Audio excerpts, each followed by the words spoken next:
Hey guys, in this video, I will show you how to find store ID on Shopify. All right, so let's begin with the video. First things first, open your web browser and go to the Shopify website. After that, sign into your account and you'll be redirected to your Shopify admin dashboard. Now, to find your store ID, look toward the bottom left corner of the dashboard and click on the settings icon, which is usually shaped like a small gear.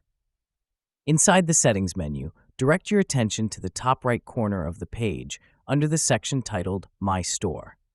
Here, you'll find your store ID, which is typically a combination of numbers or letters unique to your store. This store ID is very important because it identifies your store within Shopify's system. Clicking on it will open your store's front end, exactly how customers see it. And that's it. So that is how you can find store ID on Shopify. So that's all for this video. Thanks.